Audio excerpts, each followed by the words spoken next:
to another episode of Trojan Tea Time, where we bring you hidden gems, life hacks, and helpful resources about USC, all submitted by real Trojans. Make sure to follow us at USC Student Life to submit your opinions and be featured on our next episode. So, today we have two guests on the podcast, which has never happened before, so it's super exciting. So would you two like to introduce yourselves? Yes. Hello, everyone. I'm Ire Omitoju. I'm a junior studying arts technology and the business of innovation. I'm also the programming chair for BSA and the Black Career Fair chair. Hi everyone, my name is Candace House. I'm a junior studying the business of cinematic arts with a Spanish minor, and I'm currently the co-executive director of the Black Student Assembly. Awesome. So yeah, we're very happy to have you two on the podcast. It's February, yay. That also means it's Black History Month. And we know that finding resources on campus for Black students to have a safe space and also resources, but also non-Black students to educate themselves is really important for promoting diversity, inclusion, and also safety on campus. One of the biggest sources for these resources is BSA. So thank you guys so much for coming. We have a couple questions to start off. Yeah, so we're going to do a little interview. So our first question is, what does BSA do? And what does a typical session look like? So BSA traditionally just provides resources for our Black undergraduate students. We hold weekly meetings and we do special events. So we have a couple events every semester, and it's overall just to allow people to meet new people, make new friends. Essentially, just have a safe space on campus, socialize, and also we started to do like professional development in the organization as well. Ira could talk about like some of the like a typical session looks like because she plans them. Yes, so we have general body meetings every Monday at 6 p.m. at TCC 227. And they range, we do different topics every week. So whether it's professional development or we bring in our member orgs to come and take over our events. We also do like kumbaya sessions where we talk about what's going on in the Black community. We do a variety of things, but it's just essentially to give people space every week.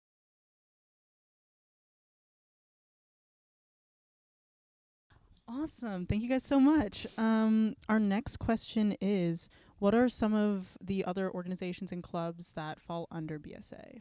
You can just name a couple. So we actually consist of 14 member organizations. Some of them consist of the African American Cinema Society, the Black Business Student Association, the National National Pre-Law Student Association, National Black Pre-Law Student Association. It was a long title. And NSBE, which is National Society of Black Engineers, and those are a couple. We also have D9 organizations on campus, which are also our member orgs. So that's the Divine Nine, so Black fraternities and sororities. And so I'm in a Black sorority. I'm in Delta Sigma Theta Sorority Incorporated. But yeah. Great. Awesome. So our next question is kind of, what resources does BSA and USC have for Black students? Yeah. I know you mentioned a couple earlier, but Yeah, so I think one example is we do have like a professional development series where we bring in like Black alumni from USC and they help, with students with professional development, whether it's like resume reviews, how to interview, things like that. I don't know if Candace wants to.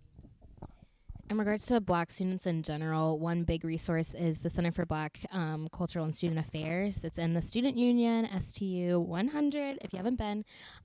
Over there, it's essentially run by adults, so it's people that can provide you with more resources than what students can. They can connect you with campus partners, and it's overall just a space you can hang out with other Black people. There's a printer, there's fridges, there's computers, there's study spaces. Sometimes, just like listen to music, do work, maybe dance, Yeah, and it's also shared with the Middle Eastern North African Student Assembly, student lounge. And so they're in the back of the CBCSA as well. So it's just a really cool space to see people of color and talk to people. We also have the Black Alumni Association, which can give you scholarships and essentially help you again with meeting alumni. And those are two of our campus partners that we really work with. Yeah.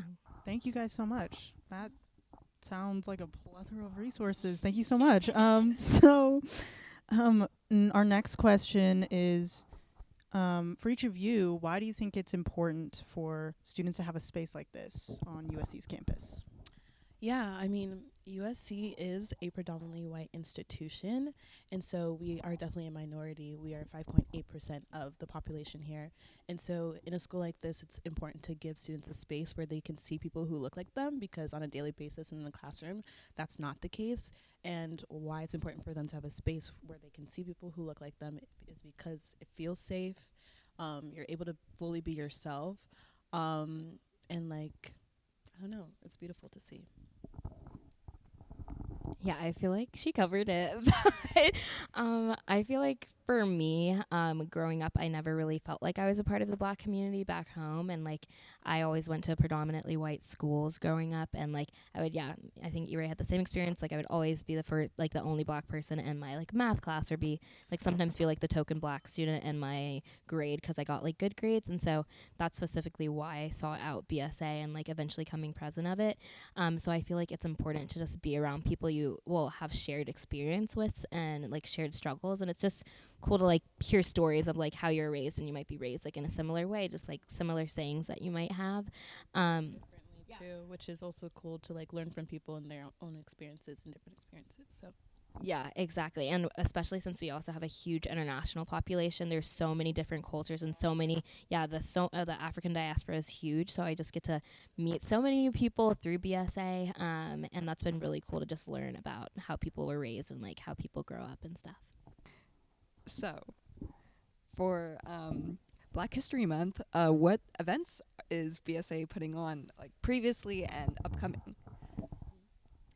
So, previously, yesterday, the first day of I guess not yesterday, but on the first day of Black History Month, February 1st, we put on the first ever Black Career Fair.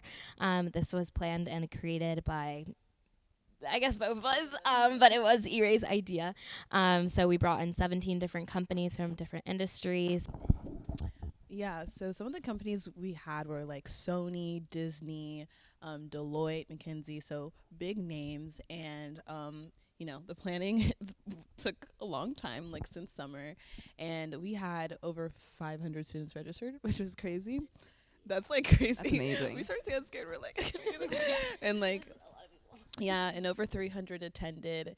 And yeah, it was just really amazing to see. We had 2 sessions of it. It was first just regular career fair tabling, and then the second was round tabling, where students could sit down with the professionals and have like genuine conversations, like what is it like to be Black at this company, what is the company culture like, and I would say it was a success. Like, all the students were very happy, all the recruiters were very happy about having those conversations, because they don't typically get to have those genuine conversations outside of like, can you read my resume, like, can I get a job, all that stuff. So yeah. Yeah, and then in regards to events coming up, so we have our lovely special events team, whose role is to plan Black History Month. So we have 3 events happening each week, every Monday, Wednesday, and Friday. So there will be, the career fair was on Wednesday, so there's going to be an event on Friday, February 3rd, which is going to be our SC Black Flea, which is going to be Black-owned student vendors are going to be selling anything. Honestly, there's a wide variety. There's photography, there's braiding, like hair, there's jewelry, there's food from one of our e-board members that'll be selling. No, there's a lot. There's artwork going to be sold. So it's just going to be like a little market for students to appreciate and support Black-owned businesses on our campus. We also have Black SC Got Talent, which is essentially just going to be Black students sharing their talents, whether that's singing, dancing, anything like that. And then we have a judge panelist where there's going to be a grand prize. Yeah, so there's NPHC Week, which is basically the umbrella over all of the D9 organizations. So there's going to be a step show, I believe I'm sorry. There's gonna be a step show. I think there's also like a volunteering day. There's a variety of things happening that week, but it's just bringing awareness to the Black sororities and fraternities on campus, which is really exciting. So yeah. Okay. And our last question is, what is the best way for students to stay updated on these events? Do you guys have newsletters? Plug your social media real quick. Yes. So we have all of the above. So we have our Instagram, which is USC BSA. Yes, type it up right now. If you go on that Instagram, in our bio, we have the link to our website, which is constantly updated with our any events that are going on. Then, say you just want to have a little fun, you want to go to TikTok. You love TikTok. You can go to usc.bsa, add that dot. Our TikTok team, amazing. Yeah, I love You've been seeing the TikToks? Yeah. So awesome. They're great. No, they've been slaying. What else do we have? Oh, we do have newsletters. Yeah, I think they come out around once every 2 weeks. So if you were to go on Engage SC, which is where all clubs are on our campus, you can just search up Black Student Assembly and join our member list. And then you're going to get all of our newsletters and all of our emails that we send out. We send out any internship opportunities that come up for us that get sent to us from companies that are on there, and just weekly events. You could also turn your post notifications on Instagram, because there will be, like I said, an event every day or so, every couple days for Black History Month. So you don't want to miss out on those. And then I guess coming down the pipeline, we have Afro Ball, which will be put on in early March 3rd. And then we also have Gear Fest, which will be March 26th. And Gear Fest is a concert that's going to be in McCarthy Quad, which is open to all students. We really want everyone to pop out for that. There's going to be a cool headliner, which you will see soon. So just keep an eye out for all of our events. Even though the Black Career Fair is over, we do have an Instagram. It's Black Career Fair. So you can see just like updates on how the event went, like statistics, just to recap. We also have a LinkedIn, and so we're going to continue growing that as far as just like professionally and connections for the Black community when it comes to like internships, jobs, whatever. But yeah. Yeah. So as you can see, we're literally on everything. So there's no reason for you to not be connected to BSA. So since this year was the first Black Career Festival, where do you see it going in the future? What's going to happen? Well, our goal is for it to become an annual event. We have annual events that are our tradition. We have Labor Day Barbecue, we have Black Family Dinner, we have Gear Fest. Essentially, we just want that to become one of our signature events that everyone is used to, that we can grow the companies, that we can grow how many industries that we have coming. Yeah, you hit a lot of it, like industries, growing the amount of companies we have there.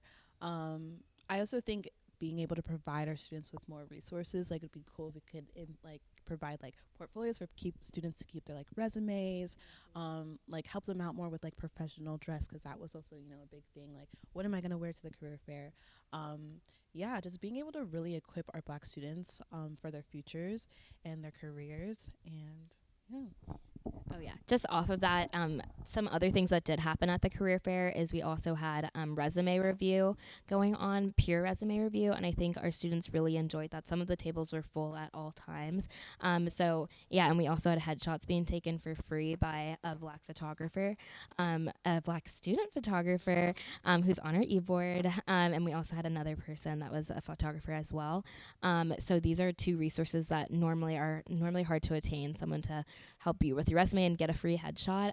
So we just hope to keep building these resources for students so that they know that BSA, this is a place where I don't only have to come for like a social event, but also they can help me with career-based activities too.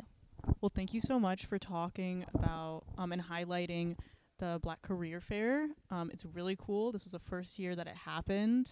We're really excited for it to grow. Also, Black history is a really important part of Black History Month, obviously. So we're going to talk a little bit about Black history at USC. And we're going to do a little trivia and see if you guys can guess the name of famous Black alumni from USC based on a description of what they do.